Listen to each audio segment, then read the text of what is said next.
Mangwanani akanaka vedare tinokugamuchirai zvekare kune chimwe chirongwa pano paZim Facebook Secrets and Confessions. Tadzoka zvekare nemamwe mamessages. Regai tibva tapinda mumamessages edu atadzoka takakubatirai.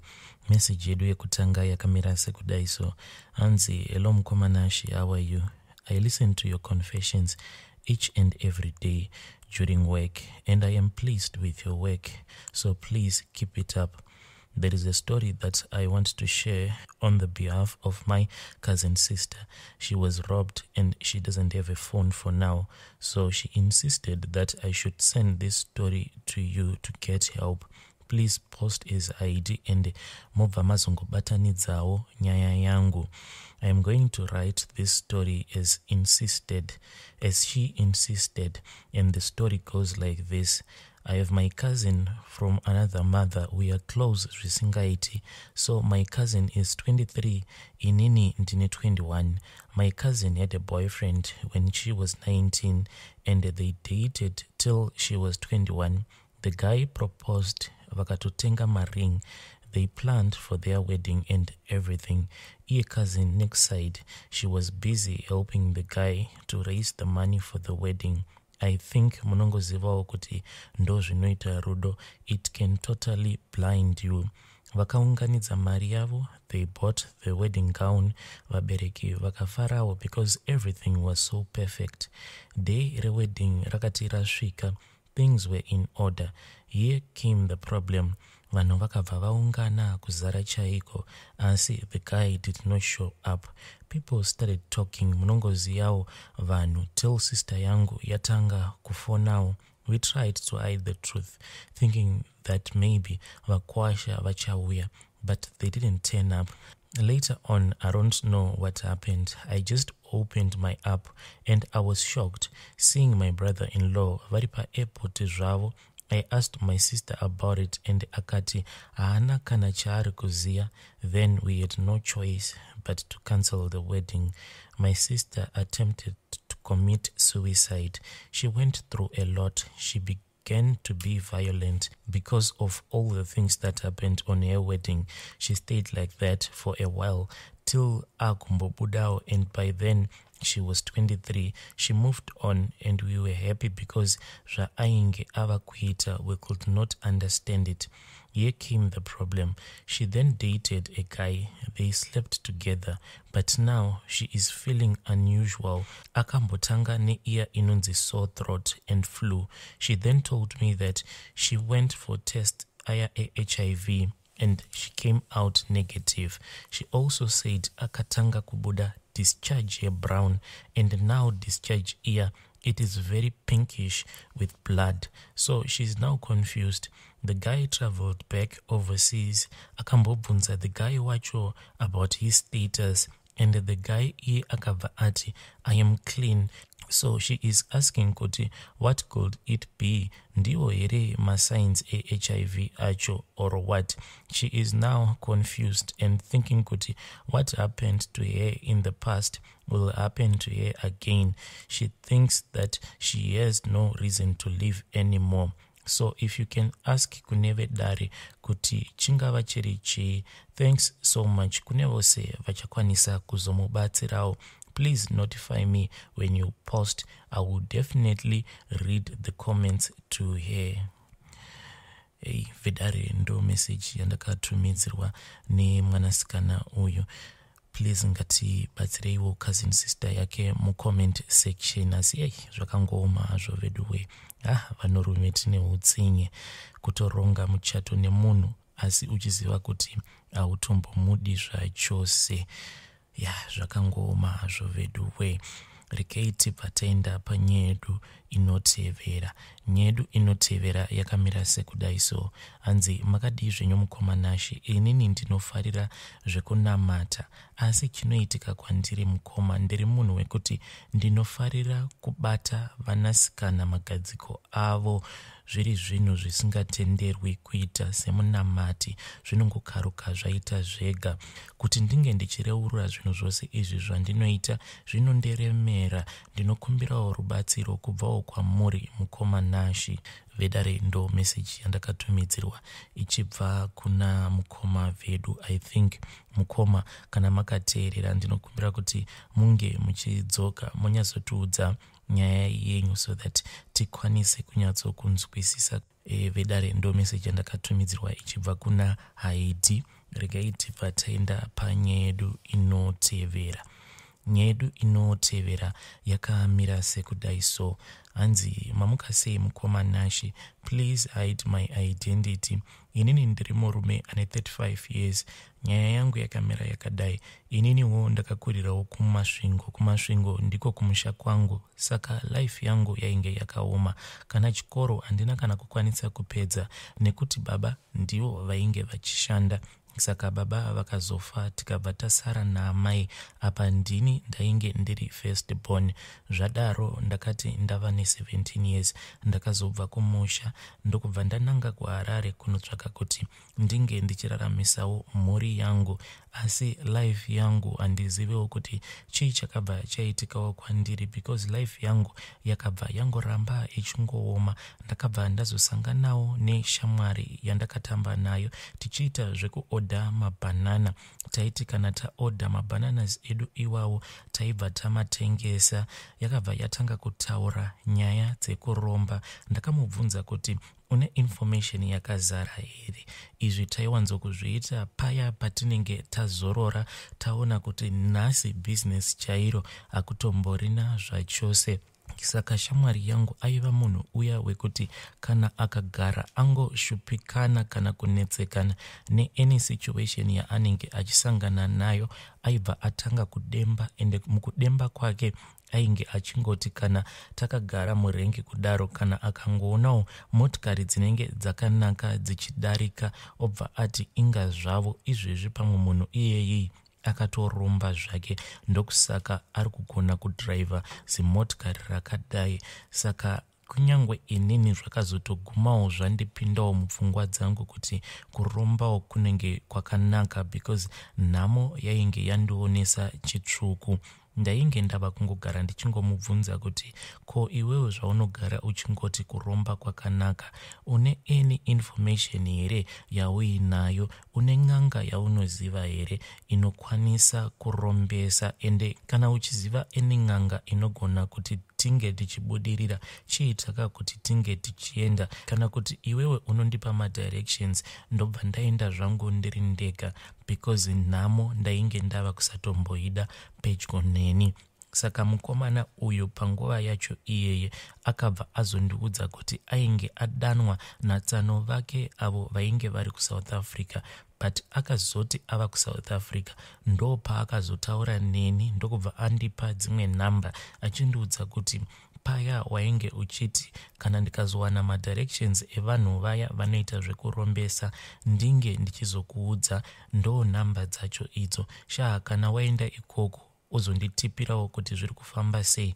Kunokuwo nditori busy kuunganidza mari. Wanzi mari dzangu dzikagara dzaita ndinotofanirawo kuti ndinge ndichidzoka kumba, because ikoko kuSouth Africa ainge achindiudza kuti ainge achishanda sadhaka boy. Saka iye ainge achiti harisiriro basa raainge achitarisira kuti ndo raachange achizoita paainge aenda kuSouth Africa. Ikoko aifungidzira kuti zvimwe kudanwa kwaainge akaitwa natsano vake kwainge kuine basa rainge riri nani, but paakasvika achiona kuti tsano vake vainge vari bhirita, iye ainge achifungidzira kuti vainge vachishanda kana kuPick n Pay kana rimwe basa rainge riri nani. Zvinhu izvozvo haana kana kuzofadzwa nazvo. Saka ainge achiti zviri nani kuti ndinge ndichidzoka ndichizotambura zvangu ndiri munyika mangu, but kuti angosiya basa akabva ati hazviiti. Iye akabva anditi shamwari, iwe uchifanira kuenda ikoko, then kana ndazodzokawo kumba tobva tazoendawo tose. Zvimwe kuda panguva yacho yandichazodzoka kumba iwewe unenge watova mupfumi. Saka ndakati ndapiwa manumbers aya ndokubva ndazofonera munhu uya wandainge ndaudzwa kuti ndiye ainge achiita zvekurombesa, but ndakati ndafonera munhu uya, munhu wacho ainge asingadaviri foni yake. Ndakaita mazuva ndichingoramba ndichingofona, kunyange kutaura paWhatsApp naye munhu uya ainge asingambopinduri. Ndaita mazuva kudaro, ndipo pandakazoona umwe musi paWhatsApp pakanyorwa kunzi hai, ndokubva ndarondedzera nyaya yangu, asi paapp handina kutaura kuti ndainge ndichida kuromba. Ndakangoitawo sekunge munhu ainge achida kunopindawo mumatare emunhu iyeye. Ndokubva ndazopiwa madirections. Ndakaudzwa kuti munhu wandainge ndichitaura naye vainge vasiri gogo vacho ivavo, but ndainge ndichitaura nemuzukuru wavo. Ndakazosimuka ndikaenda, ndakasvika ndikaita 3 days ndiri pamba pagogo vacho ivavo, ndichiitirwa zvose zvandainge ndichiitirwa ipapo, zvekare nekusimbiswa hana yangu, because vakanditi kana ndikangokaruka ndakubatisa mishonga iyi yandiri kuda kukubatisa ndisina kutsigisa hana yako, unokwanisa kufira pano. Saka mazuva ekutanga hana yangu ndiyo yainge ichitsigiswa. Pandakaita zvinhu izvi mukomanashi, ndainge ndava ne23 years. Ndakazopiwa mhiko yekuti handifanire kuti ndinge ndichigara nemukadzi pamba pangu. Changu chandaifanira kuti ndinge ndichiita, ende ndo zvavakandikurudzira, vakati mishonga iyi yandakubatisa mishonga yekuti inenge ichizodawo kuti inge ichizosara pavana.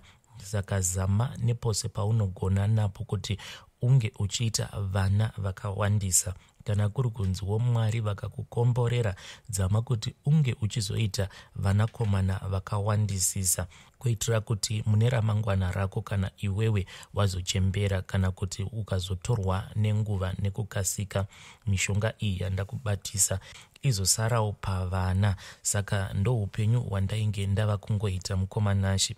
Ndainge ndichingotaimirawo vasikana vezera rangu. Ipapo ndakatanga kutaimira vasikana vanenge vari kumaform 4, vamwe vacho vanenge vari kuA level, sezvo ndainge ndiri munhu ainge achiri mwana mudiki panguva yacho iyoyo.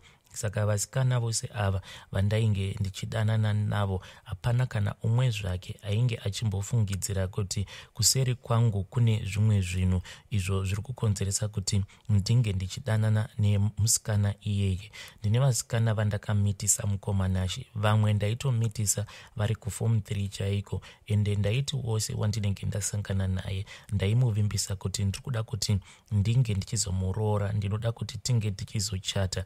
But dzose idzi dzainge dziri nhema, because ndidzo mhiko dzandainge ndakapiwa kuti handifanire kuti ndinge ndichizogara nemudzimai pamba pangu. Zvekare handibvumidzwi kuita bonde nemukadzi anenge achiyamwisa. Pandakapiwa mhiko idzi mukoma, mumwoyo mangu ndakafara, because ndakangozviudza kuti kana dziri idzo mhiko dzandiri kunzi ndinofanira kuti ndinge ndichitevedzera, dzainge dziri nyore kungorara zvako nevanhukadzi, asi usina mukadzi waunozoroora, painge pasina kana chainge chakaipa.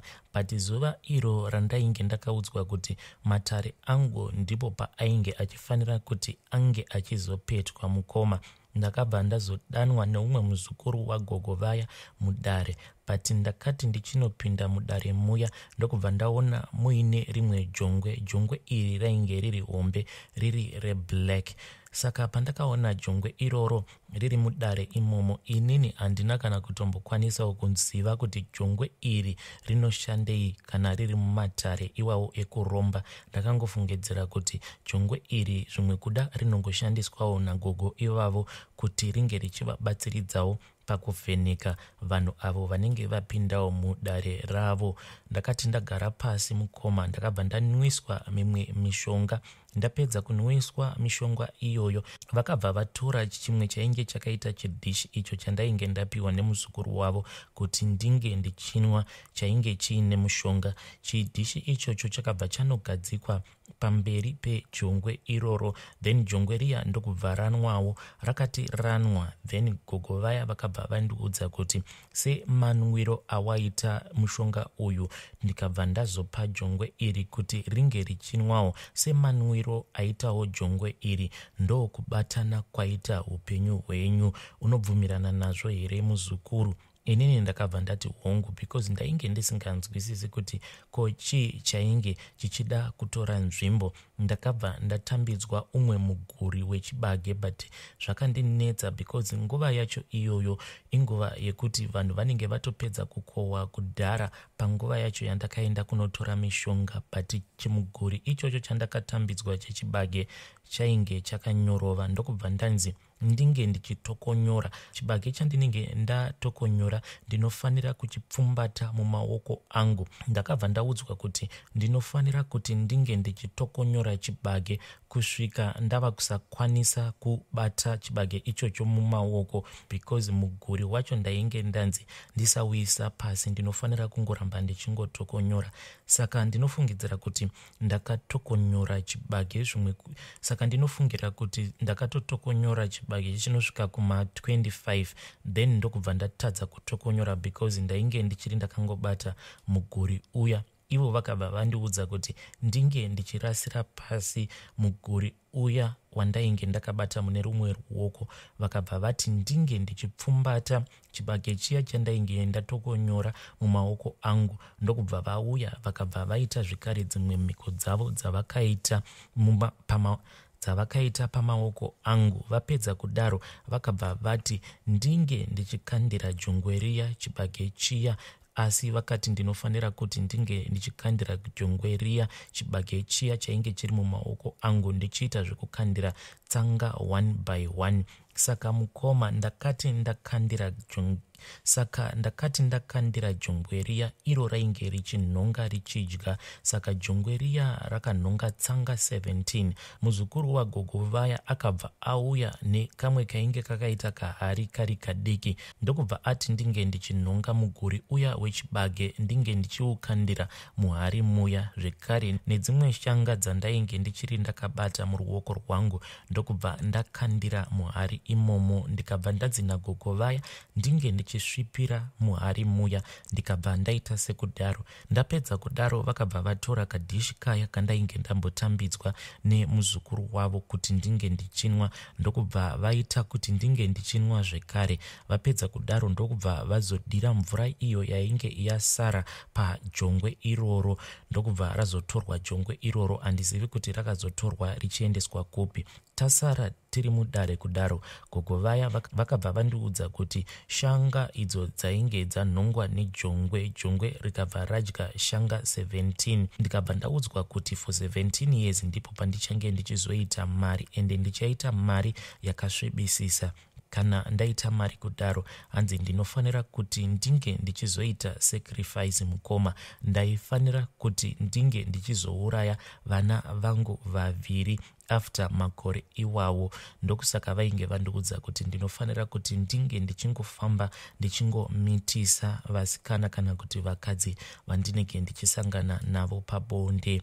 Mukoma, pari zvino ndine upenyu hwangu hwakanaka, nditoriwo nedzimba dzangu 2 nezera rangu iro riri randiinaro, ende ndakakwanisa kutomisawo 3 mashops. Ndakabva ndadzokera kumusha uku kwandakakura ndichishungurudzwa, ende Mwari akakwanisa kuchinja upenyu hwangu. But hama dzangu hakuna kana anombozviziva kuti ndakafamba ndichitoriwo mwana mudiki. Vedare ndo meseji yandakatumidzirwa ichibva kuna mukoma vedu ava. Hanzi ndakaenda kunoromba pandainge ndine 23 years. Zvakangoma hazvo veduwe, asi please ngatitaureiwo navo mucomment section. Vedare ndo mamessages andanga ndakakubatirai. Ngatisanganei zvekare mune zvimwe zvirongwa zvinotevera.